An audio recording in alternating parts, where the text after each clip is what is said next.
잊고 있던 지인들한테도 지금 연락이 올 정도로 집에 이제 매입하려는 수요가 좀 굉장히 많아졌습니다. 패닉바잉 그런 것들이 지금 굉장히 좀 확산되고 있기 때문에 그렇게 그냥 덜컥 사시는 분들도 이제 존재하기는 합니다.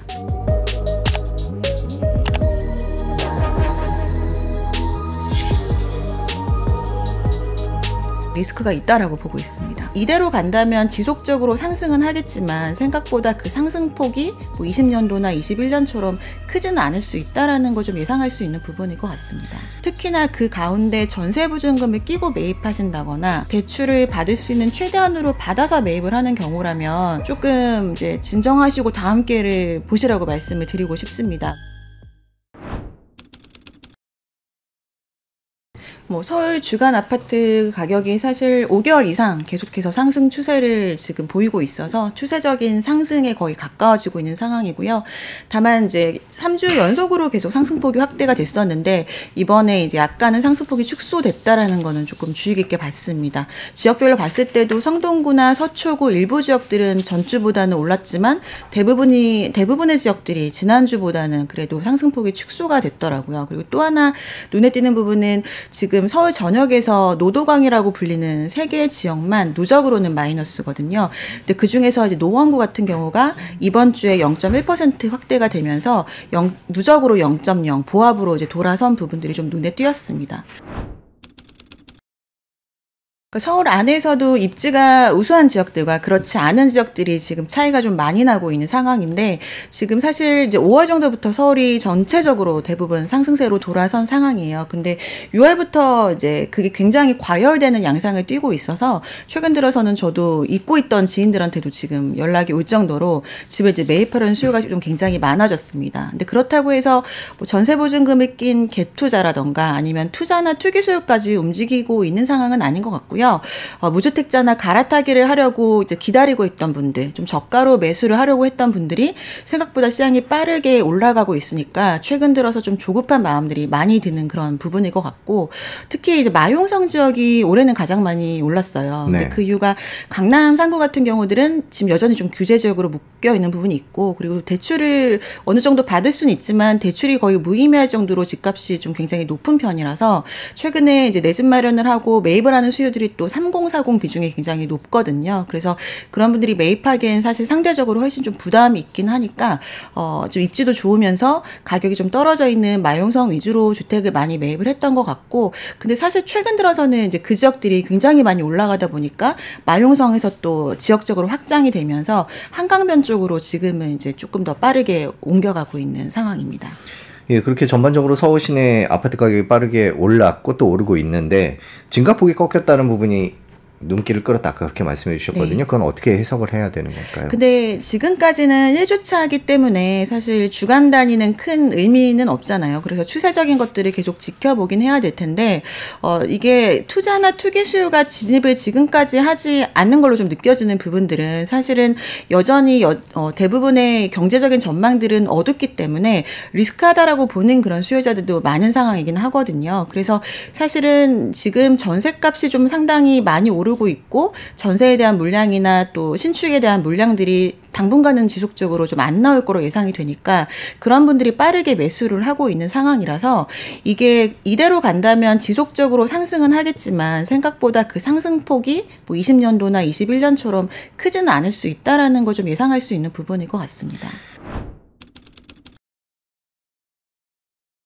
2020년도, 21년도에 우리가 겪었던 상승장은 사실 공급보다는 수요에서 왔던 상승장이었잖아요. 그게 대부분 뭐 금리가 좀 낮아지고 유동성이 풀리다 보니까 부동산뿐만 아니라 모든 자산의 가치가 다 올라갔었는데 사실 지금은 주식시장도 좋다가 지금은 좀 주춤했지만 부동산 중에서도 일부 지역만 올라가고 있잖아요. 그래서 이거를 지금 투자의 목적으로 보기보다는 그 당시에 이제 내 집 마련을 하지 못했던 분들 그리고 갈아타기를 좀 원하셨던 분들이 집값이 좀 내려가니까 빨리 매입을 기다리면서 매입을 하려고 했던 분들이 속도가 좀 빨라지는 부분들이거든요.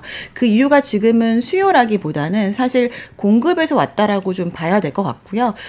또 이때 맞춰서 빌라가 또 굉장히 주택의 가치를 상승하는 그런 사건들이 있다 보니까 빌라에서 온 수요들이 또 있고 또 일부 지방에서 온 수요들 그리고 내 집 마련을 위해서 기다렸던 수요자들이 한꺼번에 몰리면서 일부 지역이 지금 올라가는 거라서 이거는 이제 예전처럼 전국적으로 확산되기보다는 그런 수요들은 한정적이기 때문에 이게 모든 주택의 유형 또는 전국적인 확산으로 가기에는 한계가 있다라고 좀 분석이 됩니다. 네, 지금 공급 부족에 대한 얘기는 사실 지난해부터도 계속적으로 나왔던 얘기긴 한데 이게 서울의 입주 물량들이 지속적으로 좀 줄어들고 있고 인허가나 착공들이 뭐 계속해서 없다라는 얘기들은 많이 들어보셨을 겁니다. 그렇지만 그동안은 인천이나 경기권 지역에서 충분한 입주 물량이 있었기 때문에 이제 서울 안에서 이제 외지로 나가는 비율들이 좀 높아졌었거든요. 근데 최근 들어서는 이제 국토부에서 발표한 공급 자료를 보면은 이제 좀 더 늘어난다고 보여질 수 있는 부분들이 있긴 한데 사실 그 중에서 뭐 청년 임대주택이라던가 초소형 같은 것들을 제외하고 나면은 서울에도 물량이 좀 줄어들고 있는데 중요한 거는 최근에 들어서 이제 좋은 입지 아파트 물량들은 뭐 공사비나 사업비 같은 문제들 때문에 이제 정상적인 사업의 진행이 좀 어려운 상황이라서 모든 유형이 아니라 서울의 신축 아파트 입지가 좋은 그 물량들이 계속해서 좀 줄어들고 있다라고 판단을 하고 있거든요. 그리고 정부에서 여러 차례 공급에 대한 대책들을 내놓긴 했지만 그게 사실 실제 뭐 그 준공이라던가 아니면 입주 같은 걸로 이어지지 않다 보니까 그런 것들을 발표해도 이제는 신뢰감마저도 조금 잃어버린 상황이라 이런 부분들이 또 집값에 영향을 주고 있는 그런 상황입니다. 구축과 신축을 다 합친다면은 거래가 많이 늘어났음에도 불구하고 매물은 계속해서 증가하고 있는 지역들이 대부분이라 그렇게 따지면 사실 매물은 충분한데 사실 이제 요즘에 집을 바라보는 관점에서는 그냥 주택이 아니라 내가 살고 싶은 위치의 컨디션을 굉장히 중요하게 여기거든요. 근데 그렇게 따지고 보면 서울의 대부분의 아파트들이 뭐 1970년대, 80년대 지은 것들이 아직 재건축이 안 된 것들이 많기 때문에 굉장히 이제 좀 노후한 아파트들이 대부분이라 그런 뭐 구조가 좀 옛날 스타일이고 또 살기가 불편한 집이 아닌 신축 아파트가 굉장히 좀 한정적이라는 게 포인트일 것 같고요. 그리고 정부에서 공급을 계획을 세우고 뭐 적극적으로 한다 하더라도 사실 이런 재정비 사업들은 대부분의 소유권을 민간이 갖고 있기 때문에 조합원들이 사업성을 따져보고 이제 사업이 진행이 될지 아닐지를 결정을 하게 되잖아요. 근데 사실 지금은 예전에 비해서는 내가 이제 돌려받는 뭐 여러 가지 혜택들이 굉장히 축소가 된 상황이라서 올해뿐만 아니라 내년, 내후년까지도 사업을 이제 동의를 하지 않을 가능성이 높아서 서울에 있는 일부 원하는 곳들은 계속해서 좀 감소될 거로 보여지고 있습니다. 지금 집값이 비싸다고 생각하는지 싸다고 생각하는지를 물어보는 걸로 설문지를 이제 그래프를 나타내는 지수가 있는데 작년이 사실 올해보다 집의 가격은 더 저렴했거든요. 근데 작년에는 집값이 여전히 비싸다라고 대답하는 사람들이 대부분이었다면 최근 들어서는 집값은 더 비싸졌는데도 불구하고 집이 싸다라고 생각하는 사람이 좀 늘어나고 있습니다. 네. 그래서 심리적인 부분이 좀 바뀌었다는 게 있기 때문에 지금 이제 전세나 이런 것들로 이제 전세나 공급에서 오는 그런 사람들의 심리가 크게 빠르게 바뀌면서 숫자보다 사람들이 먼저 움직이기 시작한 그런 양상들이 좀 최근에 나타나는 트렌드라고 볼 수 있습니다. 집값이 싸다 비싸다 혹은 집값이 오를 거다 내릴 거다라는 소비자들의 그런 전망은 실제로 가격에 영향을 미친다는 게 이론적으로는 그런데 실제로 그렇습니까? 그렇죠. 그게 움직이지 않고 있으면 사실은 그냥 심리만으로 끝나겠지만 최근에는 초반에 말씀드린 것처럼 너무나 뭐 SNS나 커뮤니티 이런 환경들이 빠르게 발전을 하고 있어서 이제 소문이 막 나는 거죠. 어디 반포에 어떤 아파트가 50억에 거래됐다더라. 근데 그게 얼마 지나지 않아서 신고가로도 찍히거든요. 근데 국토교통부 쪽에 신고를 하는 기간이 30일이잖아요. 근데 보통 집값이 좀 침체되는 시기에는 이제 하시는 분들이 한 달을 꽉 채워서 신고를 하시거든요. 근데 집값이 지금처럼 좀 빠르게 올라가는 시기에는 최고가를 찍은 직전 대비해서 좀 고가를 찍은 신고가가 빨리 찍혀야 그 다음 거래가 또 올라가는 가격으로 팔릴 가능성이 높잖아요. 그래서 신고를 좀 빨리빨리 하고 있는 상황입니다. 그래서 소문으로 이렇게 커뮤니티에 떠돌았던 얘기들이 실제로 거래가 된 것들이 계속 확인이 되니까 사람들이 점점 더 급해지는 거고, 그리고 임차인들이 또 집을 평일에 잘 못 보여주니까 집을 주말에 보러 가면은 정말 뭐 5팀, 10팀 대기하고 있는 그런 아파트 단지들이 꽤 많이 있거든요. 그래서 그런 것들을 눈으로 보고 그걸 또 커뮤니티에 기재를 하고, 이런 식으로 계속 최근 들어서는 뭐 언론보다도 더 빨리 커뮤니티가 움직이다 보니까 이게 그냥 심리가 아니라 거래까지 이어지면서 집값에도 당연히 영향을 주고 있는 그런 상황입니다. 네, 여전히 일부 대다수의 국민들 같은 경우에는 지금 이렇게 과열되는 상황들이 좀 이해가 안 간다고 생각하시는 분들이 많으실 거고요. 특히 서울이 아닌 지방에서는 정말 다른 나라 얘기처럼 들릴 거거든요. 근데 그만큼 다른 경제적인 부분들 너무나 좀 쉽지 않은 부분이 많고, 개인적인 상황에서도 대출 연체율이나 이런 것들은 계속해서 늘어나고 있는 상황이고, 그리고 이제 주택 가계부채 같은 경우도 계속해서 부담스러운 부분이고, 하반기 때는 DSR도 계속해서 강화가 되는 여러 가지 경제적인 여건들은 좋지 않기 때문에 지금 좀 급하게 매입하는 게 오히려 나중에 이제 자기한테는 더 안 좋은 걸로 돌아올 수 있다고 생각하는 사람들이 사실은 더 많기 때문에 그런 좀 그렇게 생각하고 있습니다. 작년에는 그 이유가 있었거든요. 기억하시겠지만 작년에 이제 특례보금자리론이, 일반 특례보금자리론이 10월 들어서 중단이 됐고, 그때 시장금리도 같이 좀 올랐습니다. 그래서 사실은 아무리 사고 싶어도 심리보다 금리라는 얘기를 제가 예전에 나와서 했던 적이 있는데, 아무리 사고 싶어도 금리가 너무 높고 내가 대출이 이미 많으면 DSR이 안 되기 때문에 매입을 할 수 없는 게 사실 이론적으로는 맞는 말인데, 최근 들어서는 이제 3.5% 기준금리가 계속해서 유지되고 있는데도 불구하고 대출금리가 기준금리보다 낮게 책정되는 경우들도 발생을 하고 있어요. 그래서 만약에 이런 현상들을 정부에서 너무 과열됐다, 리스크하다라고 느껴서 시장금리를 조금 높게 책정이 되고 동시에 DSR 2단계가 뭐 시작이 되고 이런 식으로 분위기가 바뀌면 지금의 이런 거래량 증가나 뭐 올라가는 속도들이 또 한순간에 관망세로 바뀔 가능성도 여전히 있다라고 보고 있습니다. 그럼 결국 우리가 하반기 집값을 예상하기 위해서 생각해야 될 것들은 정부 정책, 금리, 뭐 대출 규제 이런 것들이겠네요. 네, 지금은 이제 그런 게 가장 좀 크다라고 보고요. 또 전셋값 안정화에 또 얼마나 정부에서 신뢰감을 주는 정책을 발표하느냐도 중요할 것 같습니다. 대출 규제가 지금 사실은 가장 큰 영향을 미치고 있다라고 이제 판단을 하고 있습니다.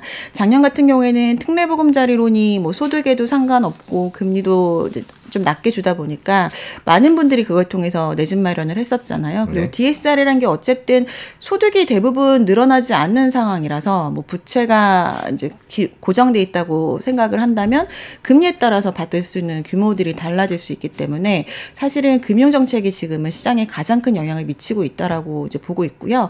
예를 들어 그것도 특히 공공금융, 그러니까 뭐 특례보금자리론 이런 것들이 지금은 신생아를 낳거나 하는 분들한테만 적용하지만 다시 일반인들한테 뭐 풀어준다 이렇게 됐을 때는 또 다른 방향으로 굉장히 크게 반응이 될 수 있거든요. 그래서 지금은 사실 다른 어떤 요인보다는 이런 금융에 대한 정책이 가장 중요하다고 생각합니다.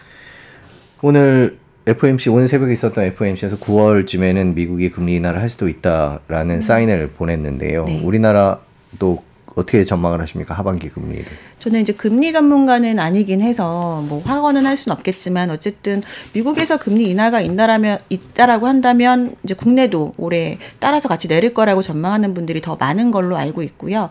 다만 기준금리와 시장금리는 지금 좀 차이가 있게 가고 있기 때문에 기준금리가 한 차례 내린다고 해서 생각보다 우리가 대출을 받을 때 적용받는 그 시장금리는 크게 인하하지 않을 가능성이 더 높다라고는 좀 조심스럽게 전망을 하고 있어요. 지금은 대부분 주택담보대출 받는 분들이 뭐 3.5보다 낮은 게 최저이긴 하지만 보통 한 3.9 후반대나 아니면 4. 몇 % 초반대 정도로 많이 받으시거든요.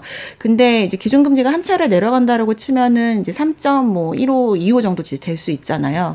근데 그 정도에서 대출금리를 이제 굳이 더 낮추지 않더라도 사실 역대 시장금리와 대출금리의 갭을 보면은 그렇게 크지 않는 여전히 그 금리 차이기 때문에 기준금리와 시장금리가 곧 비례해서 간다고 볼 수는 없는 그런 상황인 것 같습니다.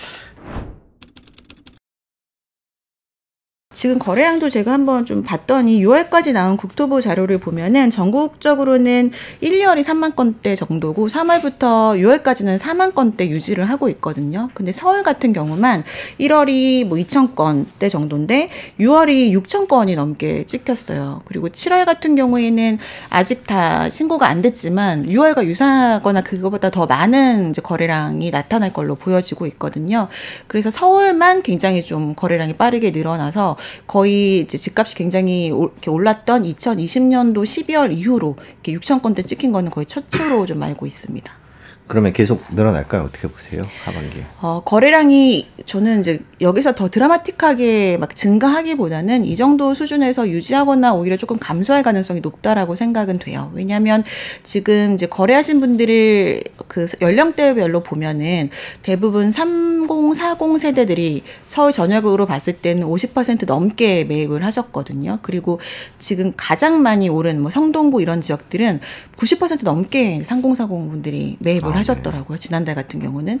그래서 지금은 이제 내 집 매매는 이제 한참 하시는 그 일하시는 나이대 분들이 뭐 실거주를 위한 목적으로 사는 거지. 사실 두 채, 세 채 사면서 단기간 차익을 보려고 사시는 분들은 굉장히 좀 제한적일 거라고 생각이 되거든요. 그래서 그런 수요들은 사실 굉장히 좀 한정적이다 보니까 이게 지속해서 늘어날 가능성은 좀 적다라고 보고는 있습니다. 투기 수요, 갭 투자 이런 수요가 많지 않다, 본격적으로 들어오지 않았다, 이런 거는 어떻게 알 수 있는 겁니까?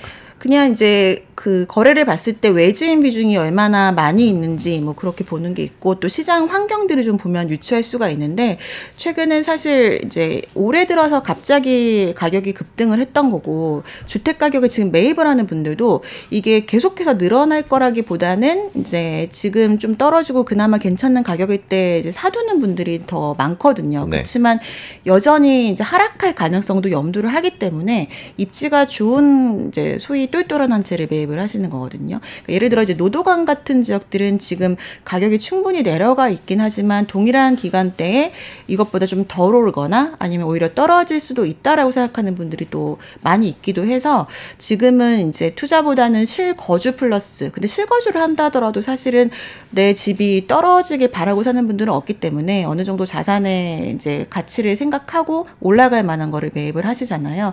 그래서 그런 여러 가지 뭐 세제적인 부분이나 이런 부분들과 그리고 최근에 이제 외지인 비중이 얼마나 되는지 이런 걸 봤을 때는 투기보다는 실거주 목적으로 사시는 분들이 많다라고 판단이 되는 겁니다.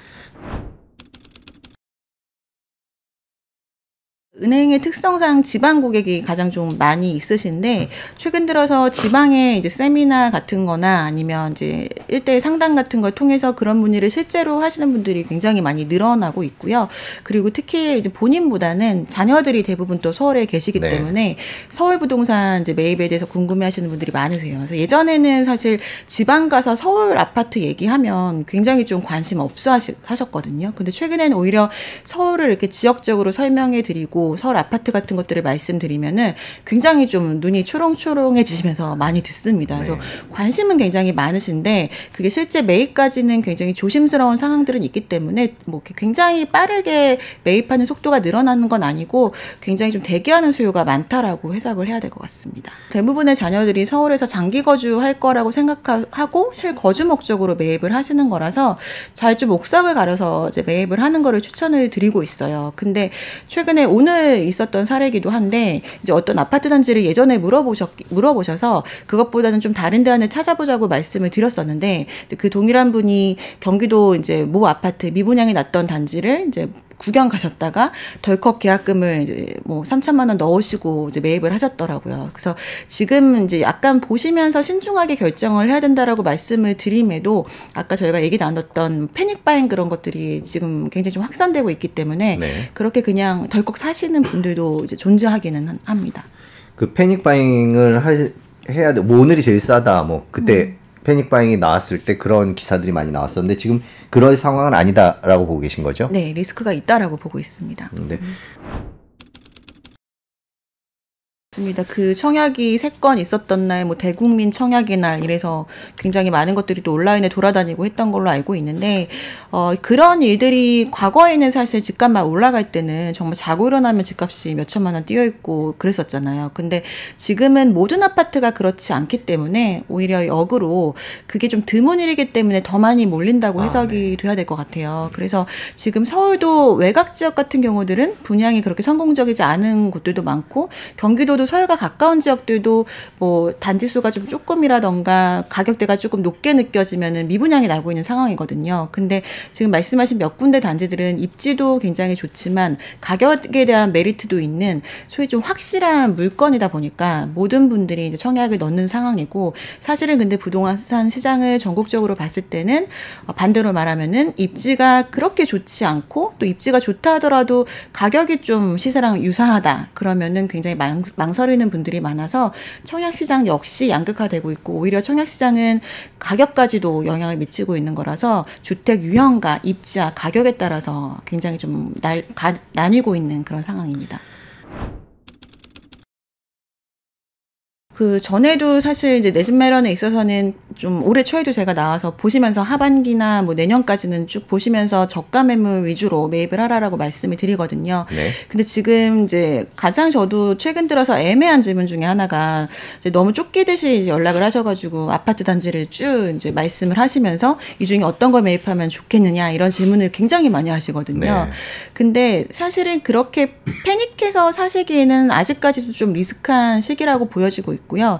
특히나 그 가운데 전세보증금을 끼고 매입하신다거나 대출을 받을 수 있는 최대한으로 받아서 매입을 하는 경우라면 조금 이제 진정하시고 다음 기회를 보시라고 말씀을 드리고 싶습니다. 왜냐하면 사실 생각보다 부동산에 대한 거래 비용이 높고 금리가 뭐 4% 초반만 하더라도 매달 이제 지급하는 원리금이기 때문에 상환하는 금액이 생각보다 많을 수 있거든요. 근데 그거를 세금이랑 이자 비용을 쭉 계산하다 보면은 이게 1년 동안 뭐 몇 억이 올라야지 이거를 거의 뭐 이제 이것보다 더 나은 선택이라는 결론이 나는 경우들도 있어요. 그래서 뭐 그런 경우라면 사실은 기다리시고 이제 본인의 자산에 맞는 주택부터 좀 매입을 하시는 거를 더 추천을 드리고요. 그렇지 않고 어느 정도 자산 여력이 있는 분들은 사실 지금처럼 입지 좋은 데 위주로 좀 매입을 하시는 것들을 좀 얘기를 드리고는 있는데요. 그것도 마찬가지로 지금은 거의 최고조로 좀 심리가 과열된 상황이라서 저는 사실 제 개인적인 생각으로는 3분기 이후에 조금 여러 가지 정책적인 상황들을 보고 이제 결정을 하실 시기가 아닌가 싶어요. 왜냐하면 뭐 지금 가장 많이 오른 성동구 이런 지역들은 최근에 신고가들이 정말 예전에 그 21년도를 뛰어넘는 금액들로 네. 신고가 신고가 되고 있거든요. 근데 그때와 지금은 경제 상황 굉장히 많이 다르잖아요. 그래서 그거 이상 더 크게 올라갈 가능성이 사실 굉장히 좀 적을 수 있다라고 보여지긴 있기 때문에 더 좋은 기회가 있을 거라고 좀 생각이 되긴 합니다. 실제 수치만 오른 게 아니라 가격 자체가 그렇게 많이 오른 게 사실이고, 저도 궁금해서 한번 임장을 가서 현장을 방문한 적이 있습니다. 근데 저도 이제 몇 팀 대기 한 5팀 정도 같이 이제 보러 가고 했었거든요. 근데 그렇게 많은 팀들이 가니까 내가 빨리 사야 될 것 같아서 다들 또 매입을 하겠다고 결정을 하시고, 이거는 그냥 들은 얘기긴 합니다만 그중에 뭐 어떤 중개업소에서는 같이 이제 모여가지고 입찰하듯이 가격을 올리면서 계약을 하기도 했다라는 그런 얘기들도 들리고 있는 상황이라, 이게 부동산의 수치뿐만 아니라 실제로 거래가 그렇게 높은 가격으로 되고는 있는데, 지금은 그게 이제 많이 반영이 시장에 돼서 말씀드린 것처럼 신고가가 지금 상황이나 미래에 뭐 1, 2년을 보더라도 너무 좀 과하게 올라가 있다라는 생각이 들기는 해요. 근데 이게 경제가 전반적으로 계속해서 성장하고 있지도 않고 금리가 내린다고 하더라도 시장금리는 좀 다르게 갈 수 있다라고 판단이 되기도 하고, 또 특례보금자리론 이런 것들도 언제든지 중단될 수 있는 여러 가지 변수가 있기 때문에